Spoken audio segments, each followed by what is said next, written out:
সুন্দর লাগছে। Hello Mamita, hello. তো বলো কেমন লুক চাইছো? আমার যেটা স্কিন টোন থাকবে সেটাই হবে, খুব বেশি ফেয়ার হবে না।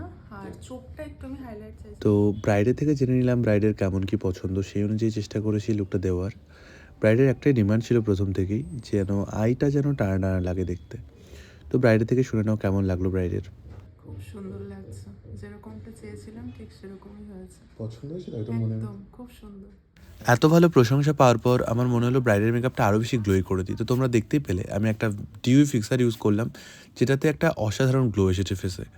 তো এমনই যদি তোমরা গ্লোয়ি মেকআপ শিখতে চাও তাহলে আমাদের 5 ডেজের মাস্টার ক্লাসটা জয়েন করো। যারা অলরেডি মেকআপ আর্টিস্ট বাট ভাবছো যে মেকআপটাকে আরও বেশি নলেজটাকে ইমপ্রুভ করবো, তো আমাদের 5 ডেজের মাস্টার ক্লাসটা জয়েন করো। ক্লাসে প্রচুর নলেজ তোমাদের শেয়ার করা হবে এবং প্রচুর ট্রিক্স এবং টেকনিক তোমাদের দেখানো হবে, যেগুলো দিয়ে তোমরা তোমাদের ব্রাইড করতে তোমাদের ভীষণ সুবিধা হবে। এবং যাদের অনেকের প্রবলেমেটিক স্কিনে কাজ করতে অসুবিধা হয়, অনেকের বেস মেকআপ উঠে চলে আসে, গরমে কীভাবে ওয়াটারপ্রুফ মেকআপ করবে, প্রচুর টেকনিক তোমাদের দেওয়া হবে। যারা যারা ভাবছো যে না ক্লাস করবে, তো আমার নাম্বারে কন্ট্যাক্ট করে সিট বুক করে নাও। আর আজকের লুকটা তোমাদের কেমন লাগলো অবশ্যই কমেন্টসের মাধ্যমে জানাবে। আজকের জন্য এইটুকুই, টাটা।